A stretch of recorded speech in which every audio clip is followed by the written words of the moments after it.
Le problème de la RDC, c'est que nous recherchons les responsabilités. Et dans la recherche des responsabilités, parfois nous cherchons aussi les boucs émissaires. Et lorsque vous estimez que la faute, c'est toujours l'autre et non vous, vous allez jouer à la défensive et vous allez chercher des justifications. Avez-vous l'impression qu'il s'est fait conseiller ou qu'il se laisse être conseillé? Bon, je crois les deux. Les deux. Il peut y avoir des limites dans le chef du conseiller. Il n'a pas, je ne connais pas le parcours académique ou professionnel de celui qui a été nommé conseiller spécial en matière de communication du président de la République. Mais aussi, il y a des chefs qui n'écoutent pas. C'est qu'on peut dire que le Rwanda et l'Ouganda se sont déjà partagés les dans notre pays. En quelque sorte. Vous savez, les deux là. C'est pourquoi je dis que c'était imprudent pour nous d'aller vers les États-Unis. Mais vous savez pourquoi ne sont pas bons amis. Non, vous savez pourquoi? L'Ouganda peut accepter qu'on nous pille, mais l'Ouganda ne peut pas accepter l'hégémonie rwandaise. Non, dans la région. L'Ouganda ne peut pas accepter l'hégémonie rwandaise. Ils se sont battus à Kisangani. Hein? Ouais. Ils se sont battus à Kisangani pendant 6 jours. Donc, l'Ouganda peut accepter qu'on nous pille, mais l'Ouganda ne peut pas accepter que le Rwanda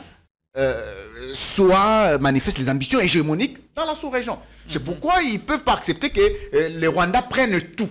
C'est pourquoi ils lui adressent ce message-là. La deuxième chose, comment régler cette affaire à court terme? Philippe vient de le dire.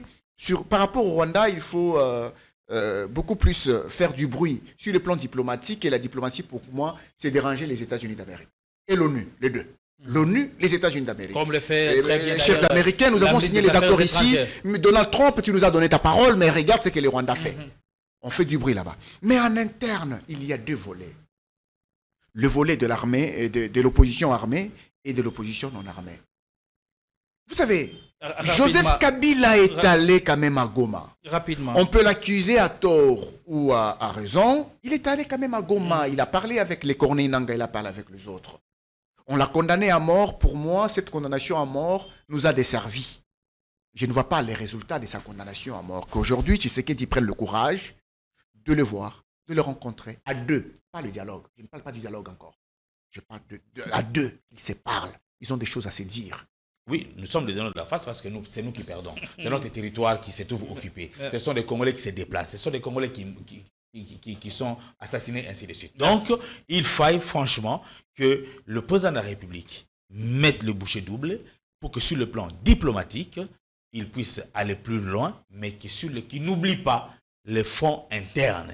Parce que si on croit qu'une fois qu'on aura neutralisé Paul Kagame sur le plan diplomatique, ça sera terminé pour les Nangaa et tous les autres, je crois que c'est une grosse erreur. Merci. Il ne faut pas minimiser l'adversaire, surtout pas celui qui a autre chose à ramener. Confort, classe, luxe, à la fois moderne et vintage.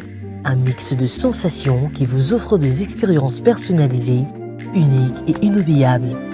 Désirez-vous entrer dans une autre galaxie? Alors bienvenue à Joua Palace. Nous vous proposons 2 appartements spacieux offrant un salon convivial, une cuisine moderne et 3 chambres élégantes pour un quotidien serein, 2 salles de bain raffinées pour votre confort et votre bien-être. Pour vos linges, notre buanderie professionnelle est mise à votre disposition. Une sécurité 24 heures sur 24 sous une lumière permanente grâce à notre générateur de grande capacité, loin de coupures intempestives d'électricité. Joua Palace vous offre également la connexion Internet haut débit, un système de mobilité intégré grâce à notre charroi automobile de première classe. Où croyez-vous être? Vous êtes à Kinshasa et nous sommes Joua Palace, situé au numéro 7 avenue Kassai, quartier GB, commune de Ngaliema, à 3 minutes de boulevard du 30 juin, près de Minonkongo. Voulez-vous faire l'expérience? Contactez-nous au +243 81 60 33 128. N'attendez plus, faites de Joua Palace votre nouveau chez vous.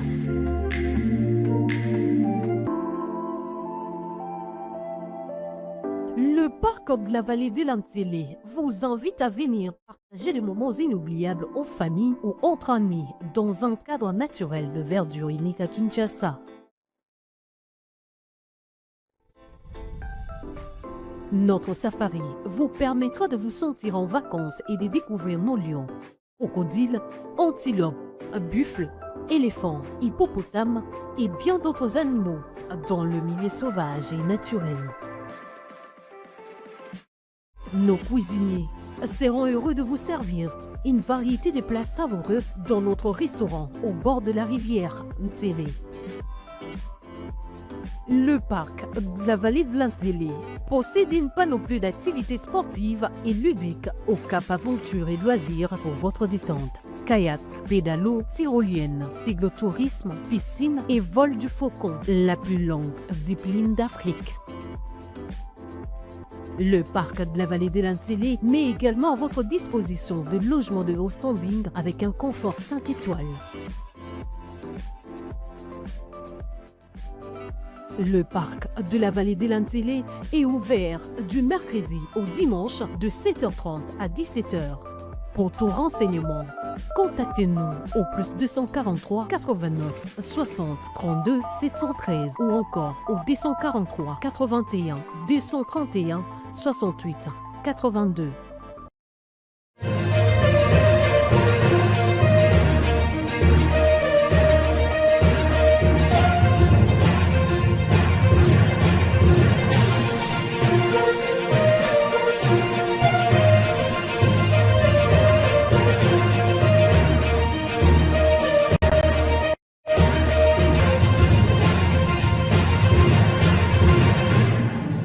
Pas de repli sur terrain si les affrontements continuent dans certaines localités, régions de la République démocratique du Congo, à Kinshasa.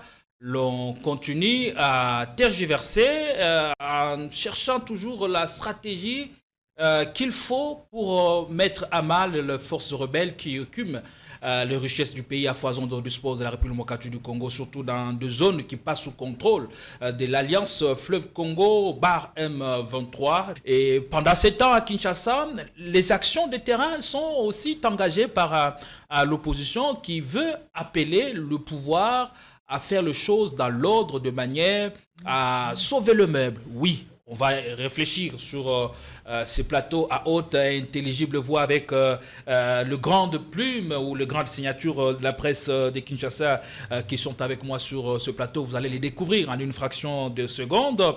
Mais aussi sur le plan diplomatique, la République démocratique du Congo, par le biais de sa ministre des Affaires étrangères, continue à insister et à interpeller l'ONU. Il n'y a pas plus tard que 2 jours, la ministre des Affaires étrangères, Madame Thérèse Kaikwamba, a tonné devant le Conseil de l'ONU en rappelant que ça fait 9 mois depuis que le Conseil de l'ONU n'a posé aucun acte concret pour faire appliquer sa propre résolution. Il parlait de la résolution 2773 pour assumer pleinement sa mission. Il n'y a eu que des appels et des mises en garde sans la moindre action sur ce terrain ou sur ce plateau, voulais-je dire. On va examiner cela et essayer de trouver des pistes et des solutions pour sortir de l'engrenage afin que le pays retombe sur ses jambes en mettant à mal toutes ces forces qui dérangent la vie des paisibles citoyens sur l'ensemble du territoire. Il faut que l'État sévisse et nous, cela est important. Pour en parler, j'ai l'honneur de recevoir sur ces plateaux Ambroise Mamba, journaliste et chercheur en sciences politiques. Ça a toujours été un réel plaisir de vous recevoir sur notre plateau. Merci. Comment allez-vous et bon début de semaine déjà? Bonjour Gédéon, bonjour aux confrères, bonjour également à tous ces grands publics qui nous suivent.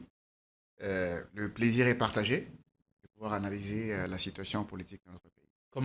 Comment commence la semaine pour vous? Tout va bien, mais c'est pas facile. C'est pas facile de communiquer, c'est pas facile d'analyser. Et actuellement, lorsque vous analysez, si ça ne rencontre pas l'assentiment de ceux qui sont soit dans un camp ou dans un autre, on vous attaque, on vous insulte. Parfois, vous devez assumer. Et c'est comme ça avec la vie politique. Alors, dans ces cas, que faites-vous? Vous vous appliquez à ce principe qui dit toute vérité n'est pas bonne à dire, ou vous essayez de dire la vérité, mais avec un peu de manière. Parce qu'on dit en journalisme, on peut dénoncer sans blesser. Oui, c'est ça le problème. Toute vérité n'est pas bonne à dire.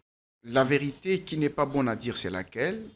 Est-ce que c'est ce que l'on dit ou c'est ce que l'autre estime qu'on ne devrait pas dire? C'est ça le problème. Donc moi, à mon niveau, il y a aussi certaines vérités que je ne dis pas, parce que j'estime que toute vérité n'est pas bonne à dire. Mais il y en a d'autres que j'ai dit, et puis on me le fait remarquer. On me dit, non, ça, il ne fallait pas dire. Alors, je n'ai pas d'appareil de mesure pour exactement savoir si ce que je veux dire va mettre en difficulté l'autre ou non. J'ai ma propre jugeote, et j'ai fait un effort de le dire avec la bonne manière. Je vous avais dit autrefois que quand j'écris, quand je parle, j'ai fait un effort d'utiliser des mots qui ne fâchent pas pour que si on m'arrête, ce soit l'arbitraire. Et en ce qui concerne la situation, ou en ce qui concerne la situation délicate que nous vivons dans l'Est du pays, comment vous, en tant que journaliste, éditorialiste, chercheur en sciences politiques, vous évaluez ou jugez la gestion de l'information en temps de crise? Oui, bon, la gestion de l'information en temps de crise, elle n'est pas... j'aurais voulu dire elle n'est pas réfléchie, mais ça me paraît un peu fort. Elle n'est pas coordonnée. Elle n'est pas coordonnée. Pourquoi? Parce que j'ai toujours imaginé une certaine structure, un certain organigramme par rapport à la gestion de l'information en temps de crise, mais j'imagine que cela n'est pas fait. Vous savez, si je pars d'un petit organigramme, nous partons du décideur vers les consultants, en passant par les éléments de langage, et on se déverse vers les canaux des communications, et je pense que ce mariage-là n'est pas bien respecté. Que pensent les décideurs? Que pensent les consultants? Quels sont les éléments de langage qui ont été fournis, et pour qu'on les amène vers les canaux de diffusion? Je pense que le problème se situe à ce niveau. Alors, et je remarque par rapport à tout ce qui se passe actuellement, je trouve que ce mariage n'est pas respecté. Ce mariage n'est pas respecté. Aujourd'hui, au niveau de la présidente de la République, on a eu à nommer un conseil spécial en matière de communication, justement. Dans l'idée, c'était de pouvoir donner des stratégies de communication pour rehausser un peu les niveaux. Il faut rappeler que c'est un poste nouvellement créé. C'est un poste nouvellement créé parce que ce poste ne répond pas à la nomenclature légale du cabinet présidentiel. C'est la première fois qu'on a un conseil spécial en matière de communication. Ça ne répond pas à la nomenclature légale du cabinet présidentiel. On l'a créé, on a dit, bon, ça va. Moi-même, je pensais peut-être que c'était un rival, on créait un rival par rapport au porte-parole du gouvernement, étant donné que le porte-parole du gouvernement était au front avec le président de la République. Il était beaucoup plus visible que peut-être la présidente de la République. On a estimé qu'il fallait créer ce rival. D'ailleurs, je n'avais pas totalement tort, parce que quand nous sommes allés à Washington signer les accords, on a vu tout de suite ce briefing qui avait été organisé entre le porte-parole du gouvernement et la porte-parole du président de la République, comme s'il fallait respecter un certain bicéphalisme de notre exécutif, qu'il y ait un représentant du gouvernement, qu'il y ait aussi un représentant du président de la République, mais avec ce que je peux qualifier déjà de bourdes par rapport au qualificatif qu'on a donné aux militaires congolais, des clochards. J'estime que ce poste-là de conseil spécial en matière de communication n'a pas pu faire son travail correctement. Merci beaucoup, Ambroise Mamba. Merci de répondre à notre invitation. Je salue aussi la présence de celui qu'on appelle depuis un certain moment coordonnateur, et Philippe Kazadi, très pertinent. Merci de répondre à notre invitation. La même question, mais je la reformule autrement. En ce temps de crise, nous vivons beaucoup de censure, mais aussi beaucoup de propagande. Dans un tel contexte, quel rôle devrait jouer principalement, ou logiquement, la presse et les médias? Merci beaucoup. D'abord, je salue mon confrère Ambroise. Je suis très heureux de partager les plateaux avec lui. Je salue également tous les téléspectateurs qui nous suivent, notamment à travers les réseaux sociaux. C'était un grand plaisir de participer à cette émission pour apporter notre petite réflexion sur comment construire un Congo fort et prospère. Maintenant, pour répondre directement à votre question, en temps de crise, il y a un principe, la proactivité. Il faut d'abord, du point de vue des institutions, les institutions doivent être proactives en termes d'information pour donner en temps réel l'information vraie, pas manipulée, à l'opinion Parce que quand on dit temps de crise, c'est un temps dont personne ne maîtrise forcément les tenants et les aboutissants. Ça veut dire qu'il y a une situation qui peut dégénérer à tout moment. Et là, il faut avoir des informations pour permettre à chaque citoyen, de là où il est, de savoir comment se comporter, comment se prémunir à un danger qui peut arriver à tout moment. Ainsi, j'étais totalement contre la décision qu'avait prise à l'époque le CESAC, nous interdisant de, par exemple, parler de la prise de Goma. Parce que c'était la prise de Goma, non. Celui qui dirait que Goma a été pris par le rebelle sera sanctionné, ses médias sera fermé, ainsi de suite. Il a mis autant de restrictions. Non, il disait qu'aucun média n'a la primaire d'annoncer la chute de tel ou tel. Il a mis autant de restrictions. Cela est une question que relève justement de services. De la mauvaise gestion de la communication à temps de crise. Il faut laisser l'information circuler parce que l'information qui circule permet à la population de se prémunir. Est-ce qu'en temps de crise, la rétention de certaines informations n'est pas justifiée? Non. À mon sens, non. Alors, vous retenez l'information, pourquoi? Parce qu'il y a des gens, il y a des citoyens qui peuvent se retrouver entre deux feux. Par exemple, on informe que telle ville est tombée, ça risque de créer la psychose, un mouvement de panique. Est-ce qu'on réfléchit peut-être en ce sens de ne pas véhiculer un certain nombre d'informations? Ça se justifie ou pas? Non, mais quand vous dites que la ville est tombée, telle ville est tombée, et qu'effectivement la ville est tombée, vous le cachez cette information pourquoi? Vous la cachez pourquoi? Au contraire, c'est à ce niveau-là qu'on peut vous qualifier de manipulateurs. Vous qui cachez l'information, vous voulez manipuler la population, vous voulez l'exposer. Ok? Vous l'exposez. Alors maintenant, parce que nous sommes, d'un côté, il y a la crise, mais il y a la guerre politique qui continue. Ceux qui sont contre, enfin, clairement, ceux de l'opposition qui voudraient manipuler les défaites de terrain pour montrer que le pouvoir n'arrive pas, okay, justement, peuvent rencontrer la proactivité des institutions dans la transmission des informations et rencontrer que le peuple est déjà informé suffisamment et donc toute manipulation qui viendrait de l'opposition ne marcherait pas. Mais quand vous retenez l'information et qu'aujourd'hui, surtout à l'ère du numérique, il y a plusieurs canaux d'information, donc c'est difficile de retenir l'information, les gens peuvent s'informer de part et d'autre. Et à ce niveau-là, à ce moment-là, vous allez effectivement créer la psychose.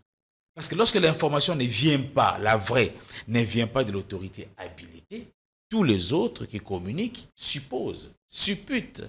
Et de là peuvent naître de frustrations. Vous savez, il y a des rumeurs qui peuvent tuer des gens. Des rumeurs qui peuvent tuer des gens. Il suffit qu'on vous dise non, les rebelles sont au marché central ici. Après qu'on ait entendu 2 coups de balle, les rebelles sont déjà ici. C'est terminé. Alors, que justifie tout ça? La propagande à laquelle on assiste, de même que la censure en cette période précise, c'est là justifié par quoi?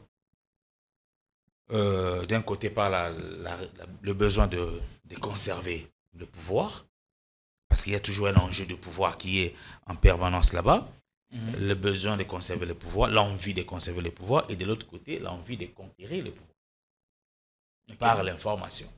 Je suis même en train de me démener, de rédiger un petit ouvrage sur comment conquérir, exercer et conserver le pouvoir par la communication.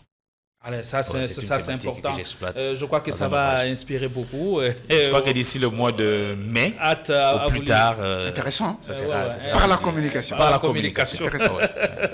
Allez, merci beaucoup. On va ouvrir le débat et l'actu est abondante. Il reste dominé par cet échange que le président de la République, Félix Tshisekedi, a eu avec la jeunesse. Le week-end dernier, il y a eu beaucoup de choses qui ont été dites au cours de cette émission. On reviendra même sur les à côté, mais l'une de phrases choc ou l'un des moments clous de cette activité, c'est quand le président de la République parle de réformes ou des efforts qu'il aurait pu mener et quand il rappelle le contexte dans lequel il arrive au pouvoir en héritant d'une armée de clochards. Ce sont cela le mot qu'il a utilisé et du coup ça relance le débat, ça suscite à la fois défection et adhésion avec les intervenants sur ce plateau. On va essayer de comprendre la teneur ou même l'essence de ce que le président a voulu faire passer comme message avec vous, Ambroise Mamba. Question directe, quel est le message que le chef de l'État voudrait faire passer à travers ce genre de communication en parlant d'une armée des clochards? S'agissait-il de quoi exactement? Bon, personnellement, lorsque j'analyse la sortie médiatique du président de la République par rapport à cet aspect des choses, je me rappelle qu'en 2019, le président de la République avait parlé d'une armée structurée. Il avait trouvé une armée structurée. Et je réalise qu'en 2025, à la fin de l'année 2025, c'est lui qui nous révèle avoir trouvé une armée des clochards. Mais il l'a dit en 2025. Il ne le dit pas en 2019. En 2019, il nous avait dit qu'il avait trouvé une armée structurée. Et quand je prends la communication de 2019, je réalise que la communication de 2019 était positive, était rassurante. Elle rassurait les Congolais. Ça signifie qu'elle jetait en même temps des fleurs à son prédécesseur, qui lui avait laissé une armée structurée. Mais quand nous arrivons en 2025, il nous dit que non, j'avais trouvé une armée des clochards. Ça signifie en d'autres termes qu'en 2019, on avait à la fois une armée structurée et en même temps une armée clochardisée. Alors, ça signifie qu'une armée structurée peut-être du point de vue du commandement militaire, mais peut-être une armée des clochards du point de vue des conditions des hommes de troupes. Alors, est-ce que cela voudrait dire que les conditions de vie des hommes de troupes étaient-elles en train de menacer la bonne structure de l'armée qu'il avait trouvée en 2019? Ça peut se justifier. Alors, mais si, justement, les mauvaises conditions de vie des militaires en 2019 étaient une menace à la bonne structure de l'armée de 2019, eh bien, Tshisekedi a eu 7 ans pour travailler pour mener des réformes. Pour mener des réformes, pour améliorer les conditions de vie des militaires. Je suppose qu'il y est arrivé. Je suppose qu'il est arrivé à améliorer les conditions de vie. Raison pour laquelle il les rappelle 7 ans après. Oui, justement. Il est arrivé à améliorer les conditions de vie des militaires. Mais s'il est arrivé à améliorer les conditions de vie des militaires, pourquoi il rappelle ce mauvais souvenir de 2019, mais il le rappelle en 2025? C'est la question que je me pose. Dans un contexte pourquoi aussi il le tendu. rappelle? Dans un contexte tendu. Pourquoi il le rappelle? Tout de suite, je réalise qu'en 2019, quand il avait parlé de l'armée structurée, je suppose qu'il était en train de jeter des fleurs à son prédécesseur. Maintenant, en 2025, nous sommes dans un contexte aussi différent, un contexte des crises sécuritaires, où une ville de plus vient de tomber, après Bunagana en 2022, Goma et Bukavu en janvier 2025, et maintenant décembre 2025, la ville stratégique d'Ouvira, et cette ville qui est tombée, parce que les FARDC ne se sont pas battus, elles se sont repliées, elles ont abandonné la ville à l'ennemi, et c'est dans ce contexte-là que le président de la République choisit de révéler à l'opinion avoir trouvé une armée des clochards. Qu'est-ce que ça sous-entend? Alors, ça sous-entend qu'il jette cette fois-là des pierres à son prédécesseur. Alors qu'il lui avait jeté des fleurs en 2025 et en 2019, mais en 2025, il lui jette maintenant des pierres. Mais alors, pourquoi doit-il lui jeter des pierres? Parce que la raison de jeter des pierres n'existait plus, étant donné qu'il avait mené des réformes.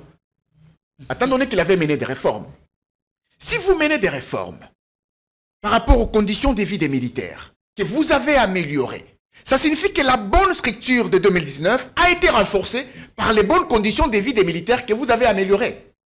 Donc, il n'y a plus de raison pour évoquer l'état de clochardise de l'armée de 2019. Donc, il n'y a plus de raison. Vous pensez qu'il évoque ce constat glacial, c'est en raison de contre-performance ou de revers que suit l'armée sur Justement, terrain. parce qu'il estime qu'il y a une débâcle, il ne le dit pas directement.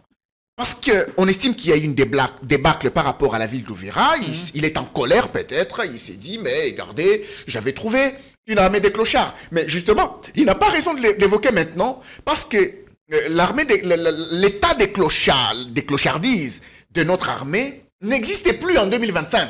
Elle a existé peut-être, selon lui, en 2019, mais en 2025, elle n'existait pas. Les conditions de vie ont été améliorées, à l'en croire, et ces conditions de vie ont renforcé la bonne structure de l'armée. Alors il faut trouver des raisons ailleurs de la débâcle.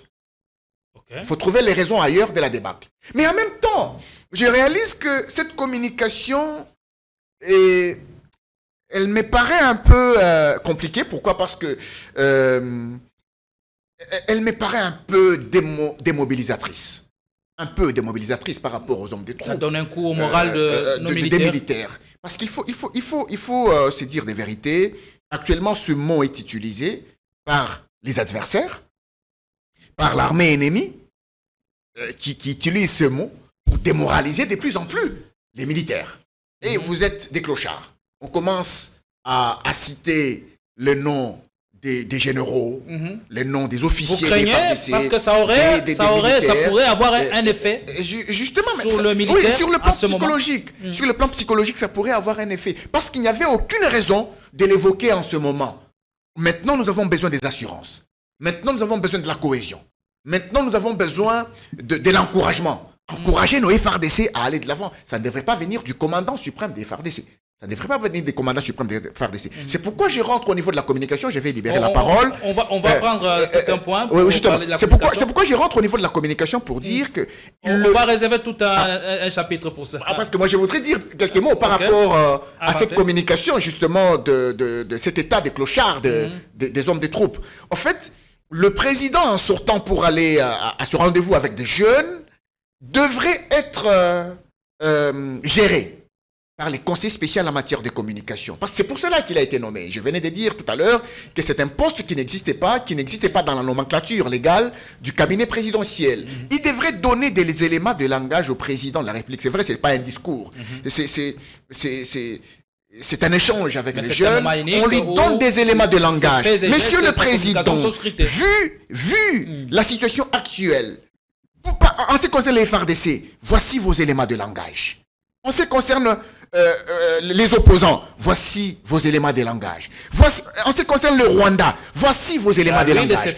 En ce qui concerne les États-Unis, voici vos éléments de langage. Et en ce qui concerne Joseph Kabila, par exemple, Corneille Nangaa, l'AFC, l'M23, voici vos éléments de langage. Ne sortez pas de ces éléments de langage. Et ça, c'est très important. Merci beaucoup. On va revenir d'un moment à l'autre sur la communication et même les ajustements qu'il y a eu ici, il faut les appeler ainsi, au niveau de la présidence de la République. Philippe Kazadi, au sein de l'opinion, on dit que ça n'est de trop. Hier, le chef de l'État a dit qu'il va installer son QG à Goma, avant d'essayer de dire qu'il n'a pas besoin d'aller habiter à Goma pour agir. Il a parlé de l'emploi, on va créer 6 millions d'emplois avant de dire que l'État ne fournit pas d'emploi aux jeunes. Il a parlé d'atteindre Kigali à partir de Goma. Bien après, il est revenu pour dire qu'il n'affiche aucune attitude belliqueuse envers le Rwanda. Et aujourd'hui, il dit avoir hérité d'une armée de clochards. Est-ce tout ceci relève de contradictions par rapport à sa ligne politique et idéologique, ou ce sont des changements de dynamique naturellement acceptables? Je crois que la contradiction, elle est là, elle est flagrante, et ce n'est pas la première fois. Maintenant, il faut aller un peu au-delà et savoir pourquoi ça se répète comme ça. Dans les cas d'espèce, le président de la République était en face de la jeunesse. Je me pose la question, le contexte et l'auditoire qui était devant lui, pouvait-il l'inviter ou le pousser à parler de l'armée? Les jeunes qui étaient venus là, écoutez les chefs de l'État, venaient pour savoir ce qui n'allait pas dans l'armée. Je dis déjà non. Le président a certainement donc utilisé cette tribune pour faire passer les messages à d'autres personnes. Ok. Par exemple, le haut commandement militaire dans la hiérarchie militaire, par exemple les partenaires internationaux. Voilà, donc je veux revenir pour dire ce qu'il pouvait dire à chacun. J'ose croire que dans ces contextes, parce que Ambroise parle des éléments de langage, on aurait dû, par exemple, même s'il faut parler de l'armée et de la situation de la guerre, mais il y a eu des campagnes de mobilisation des jeunes pour qu'ils adhèrent dans l'armée. C'était une bonne occasion pour les chefs de l'État d'inviter les jeunes à adhérer dans l'armée. Maintenant, imaginez qu'à la fois des ministres circulent le Congo pour demander aux jeunes d'adhérer dans l'armée, et à la fois, on dit que c'est une armée de clochards. C'est une situation... Est-ce que vous comprenez que ces deux campagnes... Il dit qu'il a hérité, il a trouvé une armée des clochards. Okay, c'est pas le cas aujourd'hui, on le suppose. Non, mais il faut suivre l'opinion. C'est par rapport au débat enregistré sur le terrain aujourd'hui que c'est justifie les propos du chef de l'État. J'ai beau discuter avec... Dans le cas contraire, il n'aurait pas dit ça. Il n'aurait pas dit. Imaginez que Goma ne soit pas tombé, que nos militaires se soient battus pour protéger Goma, protéger Bukavu, protéger Ouvira, ok, et que les rebelles se retrouveraient seulement à Bunagana, les chefs n'allaient pas tenir ces propos. Donc s'il les tient aujourd'hui, c'est par rapport au débat enregistré sur terrain. Maintenant, comment ces jeunes peuvent se sentir motivés ou mobilisés pour adhérer dans l'armée? Mais en disant ça, en même temps, il ne reconnaît-il pas son échec, ou dans ce sens que mais je vais soulever... ces réformes ne sont pas arrivées au point de purifier l'armée et de la rendre efficiente, à même de prendre l'avantage sur l'ennemi. Je voulais soulever une série de questions ici. À supposer que le chef de l'État a dit vrai, qu'il a effectivement trouvé une armée de clochards. Ok? À supposer que cela soit vrai, qu'est-ce qu'il a fait 7 ans après pour notre armée? Il a dit avoir amélioré les conditions de vie des militaires et de leurs dépendants. Si les conditions de vie des militaires et de leurs dépendants ont été améliorées, donc les militaires sont sortis de l'état de clochardise, pourquoi évoquer ça aujourd'hui? Pourquoi rappeler la situation de aujourd'hui, ça n'a plus besoin d'être rappelé. Parce que c'est une situation que lui-même a améliorée. Donc là, c'est une autoflagellation. Le chef se tire une balle au pied lui-même. Pour dire que toutes les réformes que j'ai menées n'ont servi à rien, donc. Parce que si ces réformes avaient servi à quelque chose, il n'a pas de raison de nous ramener en 2018. Parce qu'ils prennent le pouvoir. Parce que certains considèrent que dire ça aujourd'hui, ça devient un discours de démobilisation.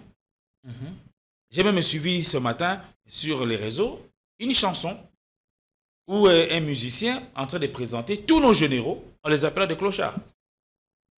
Dans la chanson. Et là, on a touché les fonds. Ah, mais là, il touche le fond. Là, vraiment, il va dans le fond. C'est comme pour confronter les généraux et les présidents de la République. Et quelqu'un en commentaire qui dit, mais effectivement, on a une armée de clochards, parce que si on n'avait pas une armée de clochards, les gens ne pouvaient pas dire ça. Est-ce que ça aurait un coup mortifère? Bien sûr, ça aurait un effet démobilisateur sur l'armée. Le mot est là. Ça va démobiliser. Donc, ou si c'est par leur attitude, par leur formation, que ces militaires de 2018 étaient des clochards, les a-t-il extirpés de l'armée ou les a-t-il recyclés? Dans les deux cas, qu'il les ait recyclés ou extirpés de l'armée, il n'a plus de raison de parler de l'armée des clochards aujourd'hui. Alors, et en définitive, si des réformes ont été menées dans le secteur de l'armée, et si le chef de l'État est convaincu des efforts qu'il a fournis, comment donc expliquer les débats que nous enregistrons aujourd'hui? Allez, alors, des questions très intéressantes. Placez-moi avant de raccorder la parole à Ambroise Mamba. Alors, donc, je voulais dire autre chose, c'est que la communication du président de la République, pour moi, peut être je voudrais que vous gardez ça. Excusez-moi, ça relève justement de la question que vous avez posée, sur 4 angles. Hein. Je vais aller brièvement. Le tout premier angle, c'est que le président a choisi de tenir des mots forts pour peut-être annoncer de nouvelles réformes qu'il doit amener. Au sein de l'armée. Au sein de l'armée. Parce qu'on assiste de temps en temps à des replis stratégiques. Qui donne l'ordre aux militaires de replier? Est-ce que ça vient de lui comme commandant suprême des forces armées ou il y a un niveau de hiérarchie qui demande aux militaires de replier? Et qu'à ceux-là, il envoie peut-être un message de tolérance zéro, ok, pour que demain, si quelqu'un ose faire encore ce qui est dit aujourd'hui, il puisse subir peut-être la rigueur de la loi. Une communication de crise, à mon avis, mal maîtrisée. Mal maîtrisée, pourquoi? Parce que on risque de démobiliser le troupe. On stigmatise ceux qui ont sacrifié, qui ont décidé de sacrifier leur vie pour la défense de l'intérêt, de l'intégrité territoriale de notre pays. Et je crois que les militaires sont les personnes qui souffrent le plus quand ils voient notre intégrité territoriale être entamée par l'ennemi. Un message indirect aux partenaires internationaux, peut-être leur dit, regardez, j'ai une armée de clochards, cette agression qui m'est imposée par le Rwanda, je ne tiendrai pas, j'ai besoin de vous. Peut-être c'est aussi une lecture que je peux avoir, il dit aux partenaires, aux pays voisins, aux pays amis, de pouvoir lui venir en aide. Merci beaucoup.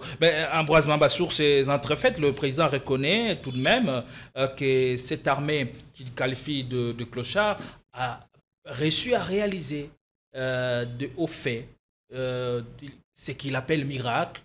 Mais comment aujourd'hui, si transformation il y en a eu, cette armée qui a été structurée, dont on a extirpé tous les mauvais éléments, n'arrive pas à prendre le dessus sur l'ennemi?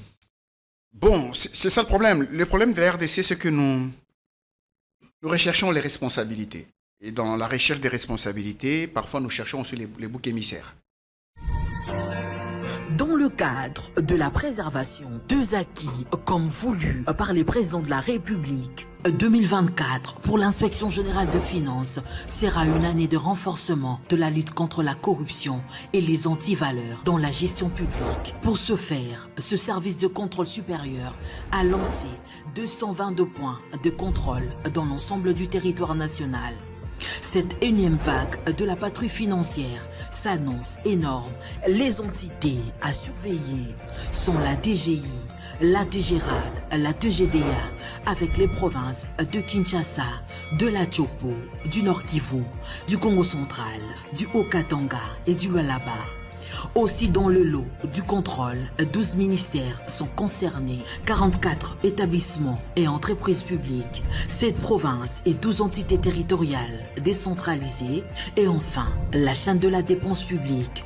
Les contrôles a priori, dit la patrouille financière, restent le mode par excellence du contrôle des finances publiques en RDC.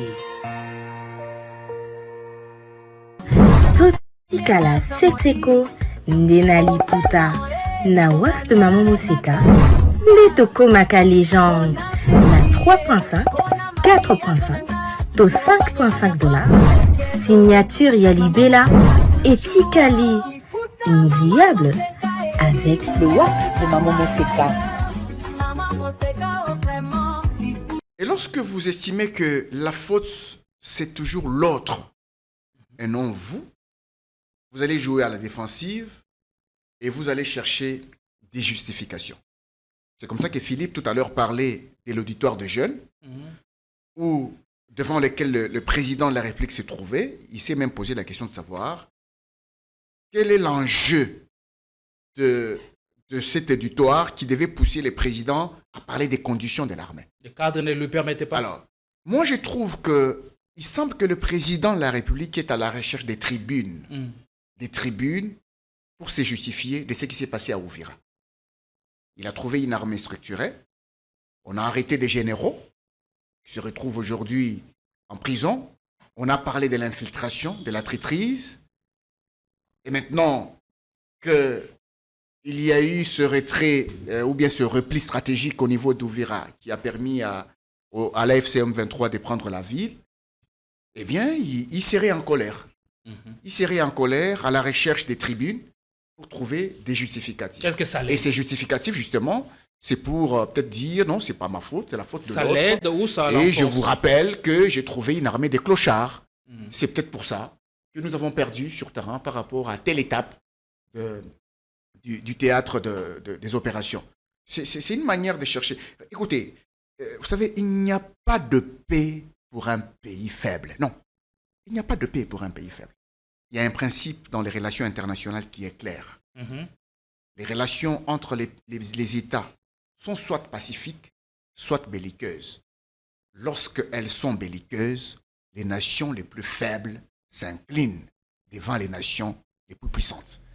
C'est pour cela que chaque nation se bat pour avoir la puissance, pour ne pas être à la merci des puissants. Il faut se battre pour être puissant. Donc, aujourd'hui, si on parle de l'infiltration, mais toutes les nations du monde sont infiltrées. Vous pouvez me citer une seule nation qui n'est pas infiltrée? Une seule? Non. Toutes les nations du monde sont infiltrées. On a vu ce qui s'est passé entre l'Iran et l'Irak, l'Iran et Israël dernièrement. On a vu comment Israël avait infiltré depuis très longtemps l'Iran. Et l'Iran qui ne s'attendait pas à ça. Toutes les nations sont infiltrées. Alors parlons. Donc, il faut se battre pour travailler sur la puissance, travailler sur l'intelligence, changer des paradigmes de gouvernance, faire un bon casting pour l'attribution des responsabilités au niveau du portefeuille de l'État. Et tout ça, c'est très important. Il ne faut pas... les chefs se retrouvent devant les jeunes. Vous savez, ça aussi, c'est un autre niveau. On a atteint le fond, tu venais de le dire. Quand vous regardez la ministre de la Jeunesse actuellement avec ce qu'elle fait, on ne pouvait pas s'attendre que le chef de l'État lui fasse des éloges à ce niveau-là. On ne pouvait vraiment pas s'attendre à ce niveau-là. Donc c'est comme si le chef vit sur une autre planète. On n'est pas avec lui sur la Terre ici. Il ne comprend pas le même réalité que nous. Il serait un extraterrestre. il a d'autres réalités en face, pas celles que nous avons. Et c'est ce qui est malheureux. Vous avez relevé un aspect capital en faisant mention du conseiller spécial en matière de la communication du chef de l'État, poste nouvellement créé, on l'a dit.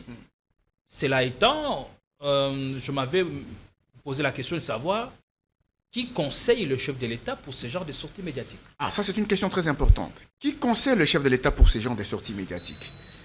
Eh bien, vous savez que c'est un poste qui vient de créer nouvellement. Avant la création de ce poste, il y avait aussi d'autres sorties médiatiques qui ont posé problème par le passé.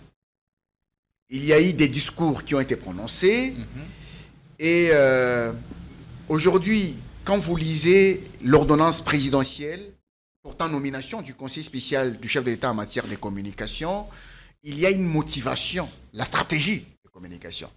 Alors, est-ce que le président écoute-t-il son conseiller, son expert en matière de communication? Je suis tenté de répondre par la négative. Est-ce qu'il l'écoute? Je ne pense pas. Vous savez, les autorités congolaises nous ont très mal habitués. Nous sommes des journalistes. C'est des personnalités avec qui nous travaillons depuis très longtemps. Nous savons quel genre de relations nous avons avec eux. Parfois, quand vous n'êtes pas dans leur cabinet, vous êtes respecté. Vous êtes même consulté. Hein? Quand vous n'êtes pas dans leur cabinet, vous êtes même consulté. Mais quand vous êtes engagé dans le cabinet politique d'un mandataire public, il trouve que vous devenez son salarié et il ne vous consulte même pas. Il devient la personne qui connaît tout.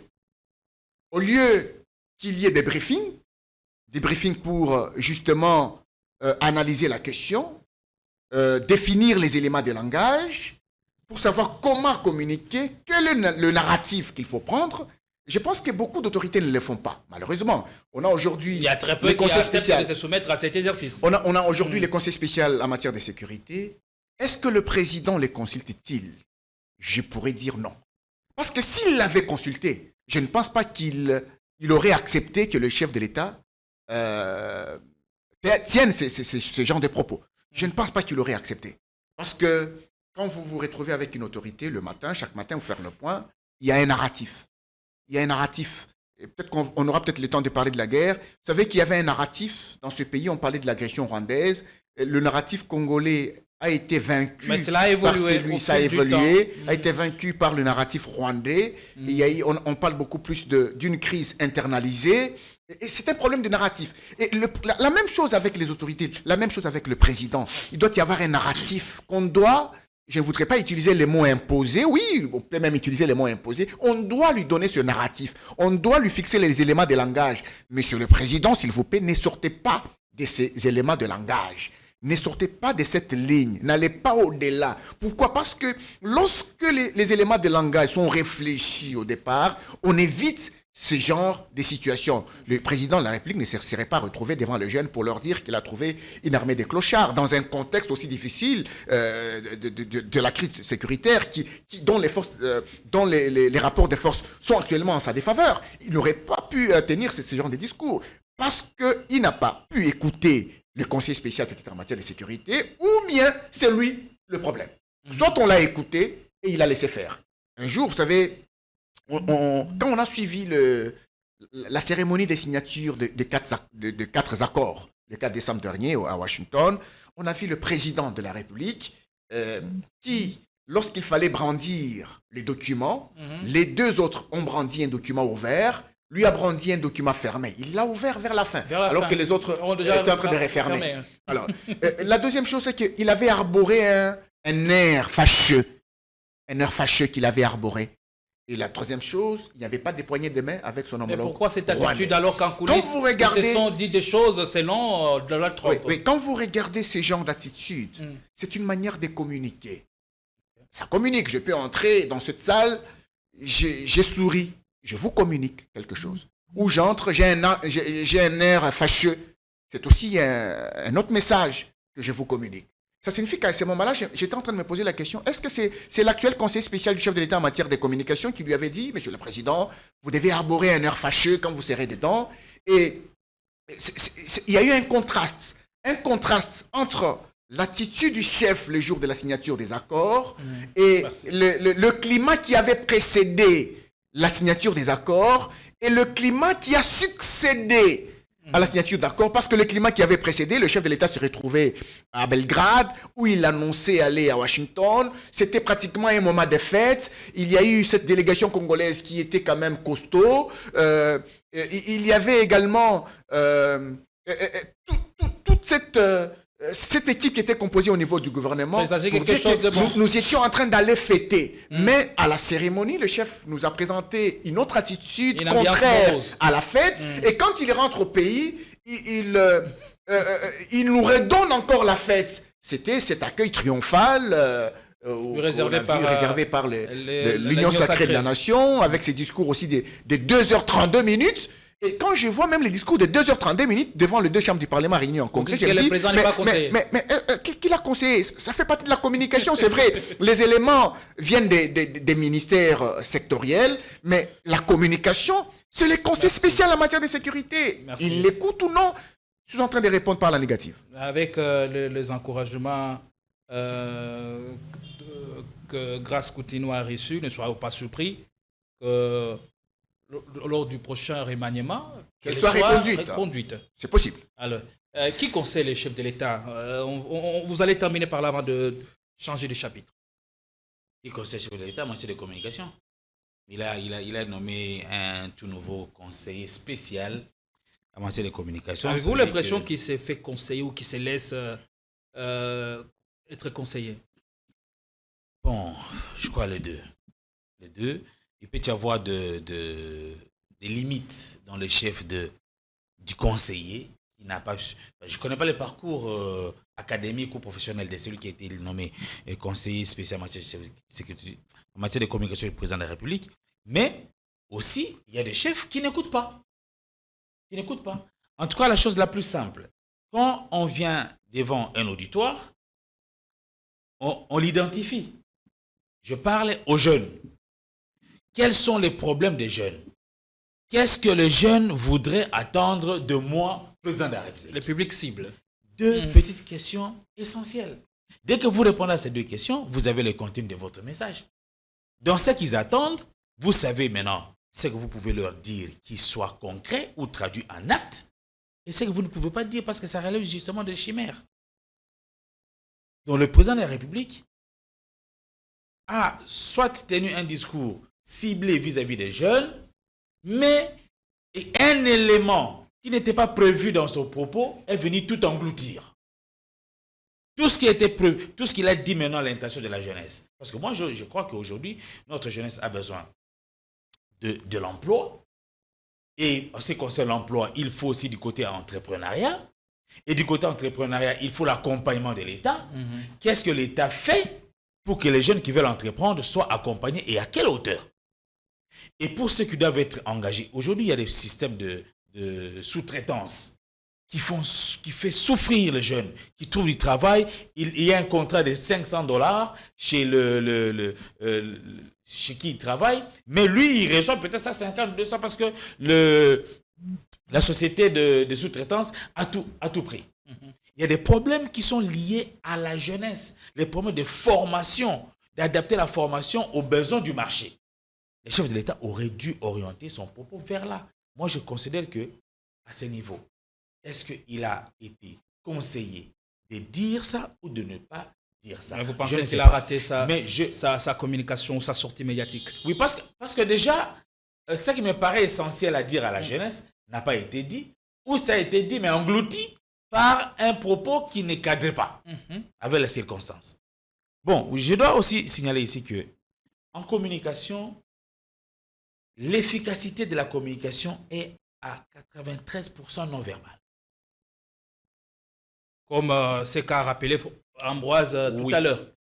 À 93% non verbal. C'est-à-dire le mot que vous choisissez, l'intonation, la position de votre corps, l'expression faciale et tout ce qui va avec les discours que vous tenez.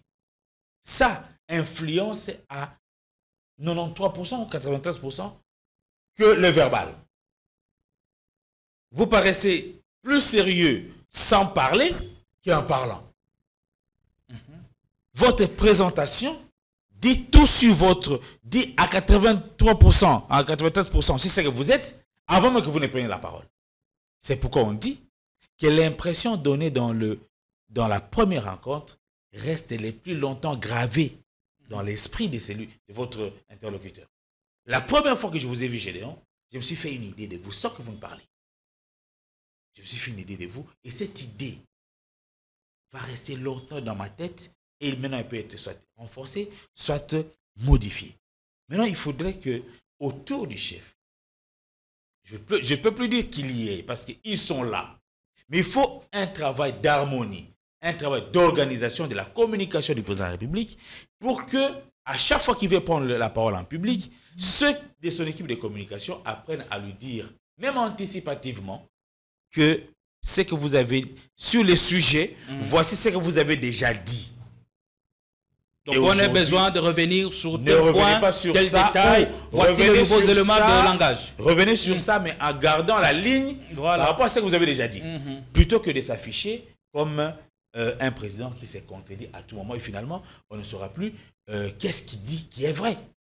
Parce que dans le cas d'espèce, est-ce qu'il avait trouvé une armée structurée ou il avait trouvé une armée de clochards? Qu'est-ce qui est vrai? Qu'est-ce qui est faux? Et dans l'opinion, maintenant, chacun va dans son sens. Mais ce n'est pas bon.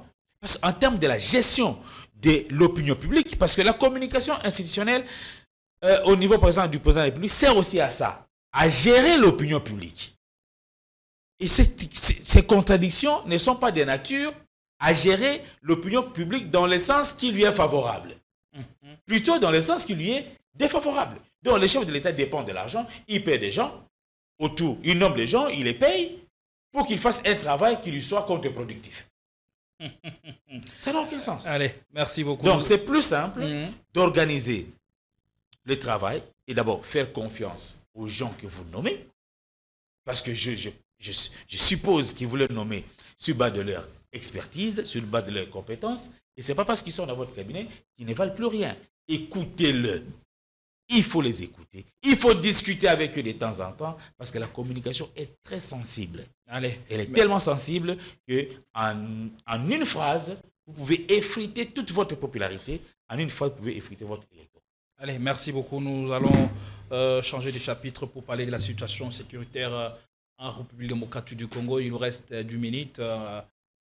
Chacun de vous prendra 5 minutes pour ces sujets.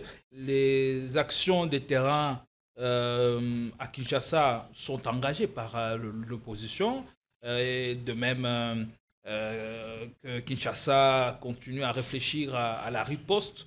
En ce moment, on a vu que la résolution 27 septembre 73 n'a pas donné les résultats escomptés et la ministre des Affaires étrangères, Kai Kwamba, l'a rappelé récemment au Conseil de sécurité de l'ONU. Par rapport à l'avancée de l'AFC-M23, quelle stratégie devons-nous mettre sur pied pour éviter la chute des nouvelles villes et localités? Faut-il insister sur le plan diplomatique, rester dans le processus de Washington ou Doha, ou complètement nous désengager de ces processus? Bon, Gédéon, écoute, ce qui nous arrive aujourd'hui, c'est le fait que nous n'avons pas été souples. Nous n'avons pas mûri notre stratégie d'anticipation. Si on avait mûri notre stratégie d'anticipation, cette histoire se serait limitée au niveau des Bunagana. Avant même que Bunagana ne tombe. On n'avait pas mûri ça. On se retrouve aujourd'hui avec plusieurs villes qui continuent à tomber et on n'est pas rassuré que les autres... on n'est pas rassuré qu'on pourrait résister ou empêcher la chute de nouvelles villes. Vous savez, il y a deux processus de paix, Washington et Doha.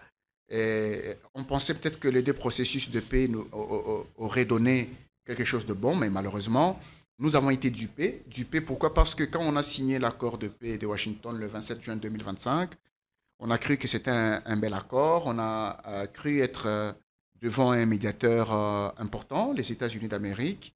Et pourtant, on a oublié que ce sont les mêmes États-Unis d'Amérique qui sont partenaires du Rwanda.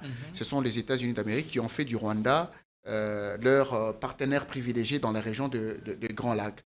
Et avant la signature des accords du 4 décembre, les 4 accords qu'on a signés, on a vu le Rwanda dans une sorte de diversion.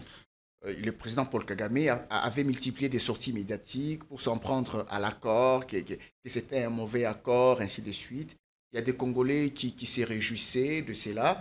Donc je disais souvent aux Congolais, je dis, mais nous les Congolais, nous sommes un berceau d'illusions. Nous nous berçons d'illusions. Lorsqu'il y a un accord qui est signé, il ne faut pas tout de suite se réjouir du fait qu'il y a des choses qui sont écrites sur papier, mais il faut plutôt regarder vers les résultats. Ce sont les résultats qui comptent. Quand vous prenez l'accord du 27 juin, il a été signé et il nous a conduit à un débat interminable aujourd'hui sur la hiérarchisation de deux opérations. Est-ce qu'il faut commencer par la neutralisation d'FDLR ou par les retraits des troupes rwandaises? Ce CONOPS avait été élaboré en novembre 2024 dans un contexte qui était différent. Goma et Bukavu n'étaient pas tombés. Alors, les négociateurs congolais qui étaient à Luanda, en Angola, avaient accepté qu'on puisse couler ça de cette manière sur le CONOPS. Et quand vous lisez les CONOPS, il n'y a pas une hiérarchie juridique. La hiérarchie qu'il y a dans le CONOPS, elle est sémantique. Parce que le terme neutralisation d'FDLR vient avant et le terme retrait des troupes rwandaises vient après. Alors, quand nous avons signé maintenant l'accord de Washington, on a annexé les CONOPS à l'accord de paix de Washington. Le Rwanda a soulevé ce débat. Non, il faut prioriser la neutralisation d'FDLR que la levée des mesures défensives. Et malheureusement, dans cet accord, on a écrit même « lever des mesures défensives », un mot qu'il ne fallait pas que les négociateurs congolais acceptent. Parce que ce qu'on appelle mesures défensives, ce sont des mesures défensives pour le Rwanda et non pas pour le Congo. Nous, les Congos, nous devons appeler ça « retrait des troupes rwandaises ». Mais eux, ils ont laissé couler dans l'accord « lever des mesures défensives ». Quand vous laissez couler dans l'accord lever des mesures défensives, alors que pour nous, ne laissons pas. Vous faites du Rwanda un pays menacé et non pas un pays agresseur. C'est un pays menacé qui doit dire non, ce sont des mesures défensives qu'il faut lever. Mais si c'est un pays agresseur, on ne doit pas écrire lever des mesures défensives, on doit écrire retrait des troupes rwandaises. Maintenant, quand on part maintenant à Washington, le contexte des terrains a changé. Goma et Bukavu sont tombés. Nous avons perdu des compatriotes. Nous avons perdu au niveau des impôts. Nous avons perdu parce que le Rwanda continue à exploiter des minéraux. C'est nous qui avons perdu. Alors, puisque nous avons perdu, au niveau de Washington, il fallait actualiser ce CONOPS. Ce CONOPS au regard de la réalité de terrain. pour dire, non, regardez, si vous vous appelez ça mesure défensive par rapport à une menace sécuritaire qui viendrait des FDLR, mais chez vous, personne n'est mort. Mais chez nous, parce que vous êtes entrés chez nous, des gens sont morts. Des Congolais sont morts. Et puisque des Congolais sont morts, réactualisons ce CONOPS pour maintenant lui donner une hiérarchie juridique entre les deux opérations militaires. Mais pourquoi cela n'a pas été actualisé? Ça ne serait pas donner raison à une certaine opinion qui pense que cet accord aurait été élaboré dans de... Oui, mais c'est là que je plains. C'est là que je plains nos négociateurs qui n'étaient pas souples et qui ont laissé ces choses-là aller comme ça. Donc on a fait du Rwanda un pays menacé et non pas un pays agresseur. Alors, nous allons maintenant à Washington, nous signons, et le Rwanda qui est en train de pleurer, non, c'était un mauvais accord, ainsi de suite. Paul Kagame jouait à la diversion pour nous endormir, alors qu'il préparait la chute d'Ouvira. Il préparait la chute de la ville d'Ouvira. Et quand on arrive maintenant à Washington, il fait quoi? Dans son discours, il dit si cet accord échoue, ce ne serait pas de la responsabilité du président américain Donald Trump. Il les dédouane. Il lui dit reste en dehors de cette affaire. Ce n'est pas ta faute. Parce que je vais prendre Ouvira demain.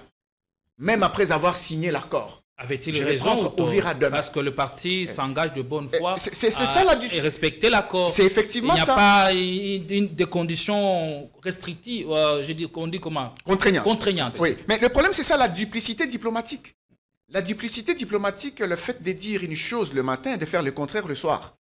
Et si nous, on est aussi rodés, rompus dans la duplicité diplomatique, on ne devrait pas être folklorique. Ni sensationnaliste, non. Pourquoi on l'a été? Ni sensationnaliste, non. On devrait regarder les choses vers la réalité. Et d'ailleurs, c'est d'ailleurs pourquoi le président, quand il est rentré au pays, il ne devrait pas être reçu de cette manière-là. Il fallait être réservé.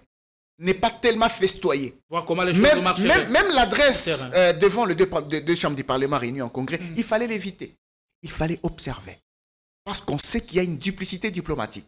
De dire une chose le matin, de dire le contraire le soir. Et quand vous allez au Conseil de sécurité de l'ONU, on voit un diplomate américain qui accuse Paul Kagame d'avoir planifié et exécuté comment on appelle, la prise de la ville d'Ouvira. Les Congolais qui sont encore contents. Mais ça change quoi sur terrain? Paul Kagame n'est pas sanctionné, il n'est pas inquiété. On l'a sorti du banc des accusés comme pays agresseur pour le placer du côté d'un pays dialogueur, partenaire dialogueur, un pays menacé, et c'est ce qui est contenu dans l'accord. Et l'autre accord qu'on a signé, c'est l'accord cadre économique, d'intégration économique, qui fait de la RDC la vache à lait, et du Rwanda, et des autres pays de la sous-région. Alors, vous avez maintenant le deuxième processus de paix de Doha, qui a généré une méfiance entre les parties. On a signé un accord cadre avec 8 protocoles. On n'est même pas sûr de reprendre les discussions maintenant. Et quand on a pris Ouvira, Paul Kagame, qui était dans le narratif de dire que c'est un problème congolo-congolais, il surenchère, il est dans la surenchère stratégique pour effectivement confirmer que ce qu'on venait de signer à Washington ne concernait pas l'AFC M23, qui sont des mouvements congolais. Congolais. Donc tout ça, c'est effectivement une nébuleuse dans laquelle nous nous retrouvons, et c'est là que je dis que c'était imprudent pour nous d'aller vers les États-Unis. Pourquoi? Pourquoi imprudent? Parce qu'en stratégie, j'ai encore ma minute, parce qu'en stratégie, quand vous prenez une décision en stratégie, il y a 3 points. Le premier point, c'est le point de décision. Le deuxième point, c'est le point de bascule. Et le troisième point, c'est le point culminant. Quand vous êtes au point de décision, c'est là que vous étudiez la réaction des autres. Quand vous allez décider une telle action, vous devez vous poser la question, quelle pourrait être la réaction? Donc, une action A pourrait conduire à la réaction B, et la réaction B pourrait permettre la manœuvre C. Ça, c'est au niveau du point de décision. Et quand vous quittez le point de décision, vous arrivez au point de bascule. Au point de bascule, vous pouvez changer facilement. Vous pouvez dire, non, nous sommes allés vers tel médiateur, il n'a pas réussi, nous changeons, nous allons vers un autre. Mais vous ne pouvez pas, au niveau du point de bascule, sauter et aller directement vers le point culminant. Parce que le point culminant, il faut le réfléchir. Il doit être réfléchi.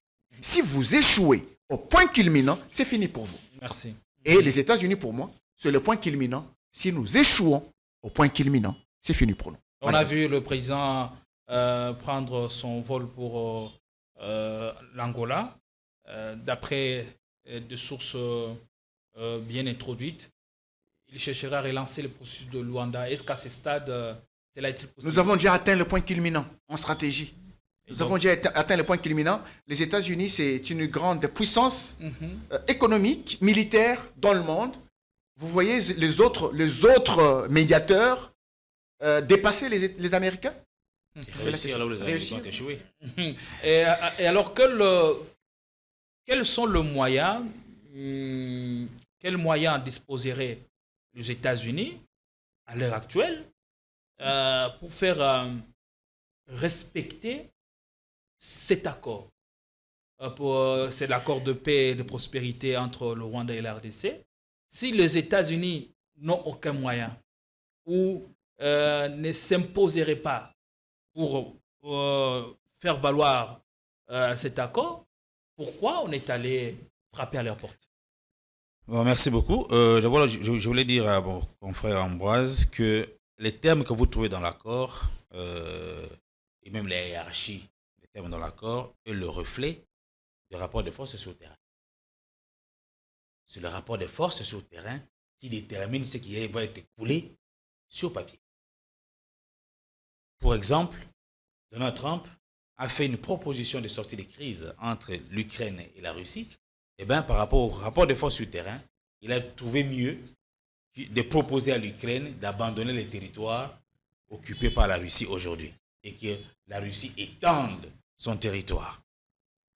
Les discours, il a aussi dit que les discours sur le discours de 2h30 devant les deux chambres réunies en congrès aurait dû être évité. Non, les chefs d'État ne pouvaient pas éviter ça parce que c'est une obligation constitutionnelle de rendre compte. Maintenant, entre ce que vous rendez comme compte et le discours lui-même, il y a des choses qu'il faut harmoniser. On a vu un grand écart entre ce qu'il a dit, par exemple, pour l'année 2025 et les réalités des terrains. Ça, c'est autre chose. Je parle de la forme. C'est-à-dire que sur la forme... C'est un rendez-vous à respecter. C'est un rendez-vous à respecter. C'est constitutionnel. C'est une obligation légale, pour ne pas dire constitutionnelle. Maintenant, les États-Unis vont-ils réussir à faire respecter l'accord ou pas? Je crois que ça va être difficile. Ça va être compliqué. Pas difficile, mais ça va être compliqué. Pourquoi? Parce qu'ils tirent des ficelles de cette situation. Parce que déjà aujourd'hui, à l'heure où nous parlons, il y a des entreprises, des multinationales américaines qui tirent bénéfice de l'insécurité qu'il y a dans l'Est de notre pays. Okay.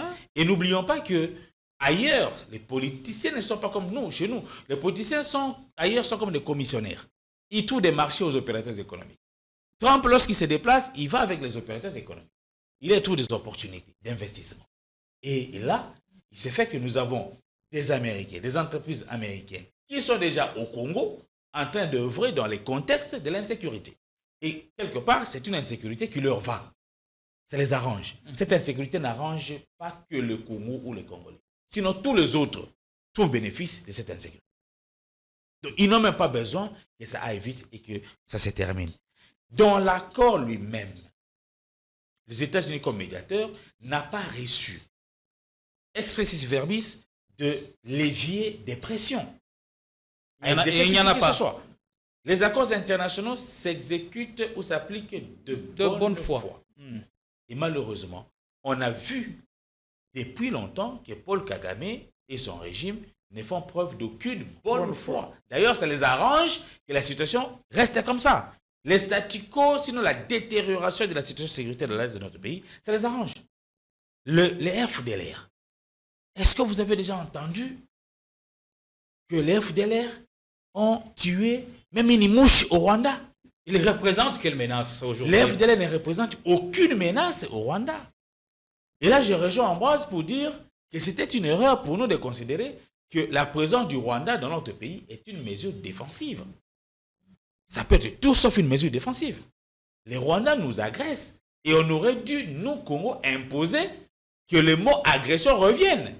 Et malheureusement ici, les textes qui libellent ça clairement que le Rwanda agresse les Congo, c'est la résolution 2773. Mais on en parle peu. Et le Congo fait moins pression pour que cette résolution soit exécutée. Alors, au niveau des États-Unis, ça va s'appliquer de bonne foi, mais au niveau des Nations Unies, ça s'applique pas de bonne foi. Ouais. C'est contraignant. Et donc, c'est comme cette résolution est contraignante vis-à-vis des partis, le Congo aurait dû renforcer sa diplomatie pour demander au Conseil de sécurité de faire appliquer sa résolution. Mais là, le Conseil de sécurité accepte de se faire quelle action qui doit être Donald Trump lorsqu'il dit que ce conseil sert à quoi? Parce que les Nations Unies s'y servent à quoi? Vous ne résolvez aucun problème. Quelle action et qui lui, doit dans être la menée? tête, excusez-moi, dans la tête de Donald Trump, il a déjà résolu la crise. Ouais, il a dit donc, avoir mis faire la guerre. Une autre personne qui vit dans un autre monde ou sur une autre planète que nous. Donald Trump, un médiateur puissant avec une personnalité mégalomaniaque. Et c'était une bonne chose d'aller frapper à sa porte. Alors, vous voyez comment est-ce qu'il parle avec... Maintenant, quelle action qui doit être concrètement menée maintenant là pour éviter la chute de nouvelles agglomérations? Avec la main des clochards, c'est compliqué. Parce que Washington, que dis-je, Doha patine. Oui, bat de l'aile. Doha patine. Apparemment, et puis des Doha, on n'attend plus rien. Alors, le rapport des forces sur terrain va aussi influencer Doha. Et on risque de commettre encore la grosse erreur de perdre du temps.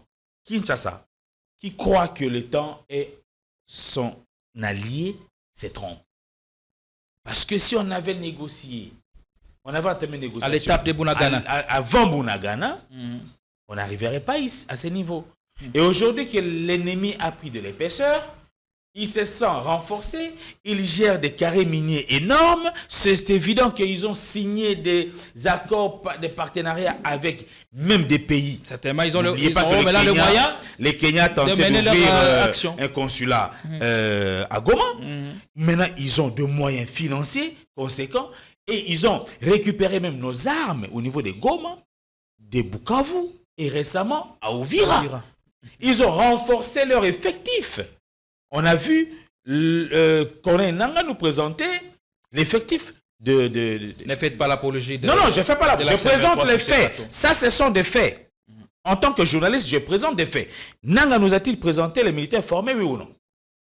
Oui, il a présenté. Ces militaires ont-ils renforcé l'effectif de FCM 23, oui ou non? C'est-à-dire quoi? À force de passer le temps et que l'ennemi continue à recruter de notre jeunesse, même la présence des Rwandais là va disparaître. Parce qu'aujourd'hui, Goma a été pris avec des militaires rwandais. On voit des Rwandais comme ça, que ça, ce sont des Rwandais, des commandants rwandais qui sont rentrés. Mais maintenant, ils sont... Goma, ça fait plus de 9 mois. Et en 9 mois, les gens peuvent subir une formation militaire avérée. Et donc, ils peuvent former des Congolais pour qu'après, ils disent non, ce ne sont pas des Rwandais. Regardez, ce sont tous des Congolais. Et effectivement, ils seront tous des Congolais. La RDC doit réagir. Vous comprenez? Donc, à ce niveau-là, il faut qu'on anticipe. Avec les menaces qui viennent maintenant de part et d'autre, même Museveni. Qu'on soit dans la proactivité, une partie du territoire congolais. Pour éviter qu'on ait les yeux, comme disait Bitakura, pour pleurer. Parce qu'il a déjà donné le timing, un calendrier de chute. De la chute d'Uvira. Mais pourquoi on ne l'interpelle pas? Comment ils vont arriver à Kinshasa? Pourquoi on ne l'interpelle pas, vous qui êtes... mais là, c'est un problème. Fréquenter les ténors de l'Union sacrée. Ça, c'est une question qu'il faut poser aux gens qui assurent la sécurité du pays. Moi, je n'assure pas la sécurité du pays. Je ne sais pas pourquoi Bitakura n'a jamais été interpellé. Et vous avez suivi la dernière moquerie de Willy Michiki. Dans 3 semaines... Comment il s'appelle? Willy Michiki. 3 semaines pour récupérer Uvira. Alors, vous imaginez comment on peut se moquer? Mais aujourd'hui, on a mis plus de 8 mois pour récupérer Goma. Et c'est en 3 mois qu'on va réussir. Comment on peut se moquer de la population qui souffre et des FARDC qui se battent et qui sacrifient leur vie? Donc, vous pensez vraiment que les FARDC qui occupent Uvira, qui sécurisent Uvira, acceptent de quitter Uvira pour aller se préparer à les reconquérir? Ça relève de quelle logique, ça? Donc, moi, je pense qu'aujourd'hui, tout ce qu'on peut faire, parce que l'armée est solution qualifiée passe par quoi? telle qu'elle est L'armée des qualifiée. clochards, il y a des réformes. Pourquoi on refuse de conduire cette armée? On doit se battre. Pour peut-être ouvrir feu. Par rapport au Rwanda, on doit se battre sur le plan diplomatique, au besoin de trouver des pays alliés qui peuvent, comme à l'époque de Mosé, nous donner un soutien militaire conséquent. On a vu la Namibie, quel autre pays avait soutenu Mosé à l'époque? Les Zimbabwe. Les Zimbabwe, pour faire face à l'agression. Mais du côté des Congolais, des Congolo-Congolais, parce que ça aussi ça existe. Ça aussi ça existe, que ce soit avec ceux qui ont les armes, que ce soit avec ceux qui n'ont pas les armes. Je parle ici de l'opposition, non armée, opposition républicaine. Il faut qu'on se parle. Merci beaucoup. Il faut un dialogue en interne.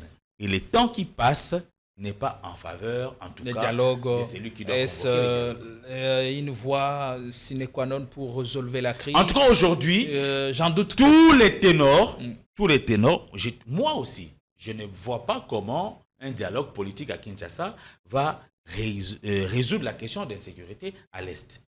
À moins que les ténors de l'opposition nous disent qu'ils tirent des ficelles à l'Est. Bon, maintenant, tous les classiques politiques, apparemment, tous sont d'accord qu'il faut un dialogue. Mais ça traîne parce que le dialogue n'a pas encore eu lieu, parce que les chefs de l'État ne l'ont pas encore convoqué. Donc, le jour où le chef d'État convoquera le dialogue, alors on aura vu si la recette de dialogue était efficace ou pas pour résoudre la crise. Mais je sais que, comme par le passé, on a pu résoudre la question de l'insécurité ou même de l'occupation des fractions de notre territoire par le dialogue. On peut aussi résoudre cette fois-ci aussi par un dialogue des conflits qu'il y a dans notre pays. Il n'y a pas un conflit, il n'y a pas une crise qui se termine sans le dialogue. N'allez pas au-delà de 30 secondes.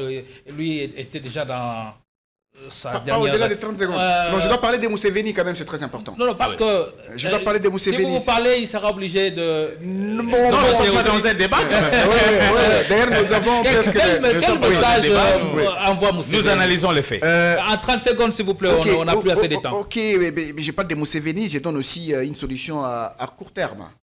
Oui. Vous pouvez le faire en 30 secondes. Par rapport à Museveni, le président ougandais qui réclame Ituri, qui appartiendrait, selon lui, à une des provinces de son pays. Alors, le message de Museveni n'est pas dirigé en direction de la RDC, non. Ce n'est pas une menace... Non, ce n'est pas en direction de la RDC. C'est en direction du Rwanda. Parce que la RDC se bat pour l'intégrité territoriale. Et contre Museveni, et contre Paul Kagame. La RDC ne laisse rien et au Rwanda, encore moins au Burundi, ni à l'Ouganda. Non, rien. La RDC, ce n'est pas pour l'intégrité territoriale. Mais Museveni sort son message quand il constate que Kagame est en train d'avancer vers les autres villes. Et en avançant vers les autres villes, Kagame nourrit les ambitions séparatistes. Puisqu'il nourrit les ambitions séparatistes, attention, je vais lui rappeler que Ituri, c'est pour moi. Tu ne dois pas mettre tes pieds là-bas. C'est pourquoi je dis que le message de l'Ouganda est en direction beaucoup plus du Rwanda que de la RDC. Ambroise, c'est pour comment... Mais nous savons que l'Ouganda et le Rwanda ont toujours été des bons amis. C'est comme pour dire que le Rwanda... C'est comme pour dire que le Rwanda et l'Ouganda se sont déjà partagés les deux pays. En quelque sorte. Vous savez, les deux là. C'est pourquoi je dis que c'était imprudent pour nous d'aller vers les États-Unis. Mais vous savez pourquoi? Ne sont pas bons amis. Non, vous savez pourquoi? L'Ouganda peut accepter qu'on nous pille, mais l'Ouganda ne peut pas accepter l'hégémonie rwandaise. Non, dans la région. L'Ouganda ne peut pas accepter l'hégémonie rwandaise. Ils se sont battus à Kisangani. Ils se sont battus à Kisangani pendant 6 jours. Donc, l'Ouganda peut accepter qu'on nous pille, mais l'Ouganda ne peut pas accepter que le Rwanda manifeste les ambitions hégémoniques dans la sous-région. C'est pourquoi ils ne peuvent pas accepter que les Rwandais prennent tout. C'est pourquoi ils lui adressent ce message-là. La deuxième chose, comment régler cette affaire à court terme? Philippe vient de le dire. Par rapport au Rwanda, il faut beaucoup plus faire du bruit sur le plan diplomatique. Et la diplomatie, pour moi, c'est déranger les États-Unis d'Amérique. Et l'ONU, les deux. L'ONU, les États-Unis d'Amérique. Comme le fait très bien les chefs américains, nous avons signé les accords ici. Donald Trump, tu nous as donné ta parole, mais regarde ce que le Rwanda fait. On fait du bruit là-bas. Mais en interne, il y a 2 volets. Le volet de l'armée, de l'opposition armée et de l'opposition non armée. Vous savez, Joseph Kabila est allé quand même à Goma. Rapidement. On peut l'accuser à tort ou à raison. Il est allé quand même à Goma. Il a parlé avec les Corneille Nangaa, il a parlé avec les autres. On l'a condamné à mort. Pour moi, cette condamnation à mort nous a desservi. Je ne vois pas les résultats de sa condamnation à mort. Qu'aujourd'hui, Tshisekedi prenne le courage de le voir, de le rencontrer à deux. Pas le dialogue. Je ne parle pas du dialogue encore. Je parle à deux. Ils se parlent. Ils ont des choses à se dire. Ça pourrait faire mal à l'un ou à l'autre, mais au moins ils vont se dire quelque chose. Pourquoi? Parce qu'aujourd'hui, avec les ambitions sécessionnistes de la part du Rwanda, ou en fait séparatistes de la part du Rwanda, Joseph Kabila n'acceptera pas que ce soit mis sur son dos. Corneille Nangaa non plus. Ils vont quand même vouloir de se parler, couper les cordons ombilicaux qui lient certains Congolais au Rwanda et revenir ensemble et retrouver le pays dans son intégrité territoriale. Et je pense qu'à ce niveau, avec les opposants non armés, tenir le dialogue à Kinshasa, je pense que ça peut rassurer. Merci beaucoup, Ambroise Mamba. Merci aussi. Un dernier mot, peut-être? Non, en tout cas, je suis désolé d'apprendre, en fait, frustré dans mon fort intérieur, de constater, pas d'apprendre, mais de constater que, visiblement, le Rwanda et l'Ouganda se sont déjà partagés l'est de notre pays. On croit aussi l'analyse de... Mais ils entretiennent d'excellentes relations, Museveni et Kagame. Oui, ils ont des très bonnes relations. Qui ont installé Kagame? C'est Museveni. C'est Museveni. Donc, c'est son oncle, en fait. Donc, ils ont des relations même au-delà des questions politiques. Donc, ils peuvent vraiment nous gêner. Et depuis toujours, les Bunagana est frontalier à l'Ouganda, pas au Rwanda. Paul Kagame a déjà dit que, mais vous ne voyez que moi. Mais Bunagana, là, c'est pas chez moi. Bunagana, vous êtes frontalier avec l'Ouganda. Comment l'Ouganda a pu laisser les M23 occuper et c'est pendant qu'on était en opération avec la mutualisation avec l'UPDF. Où est-ce qu'ils se sont reconstitués, les M23? Ils se sont reconstitués en Ouganda. Donc maintenant, mais nous, malheureusement, on ne voit que le Rwanda. Donc, dans tout on ça, risque la de faire RDC une fausse analyse. Et les dindos de la farce.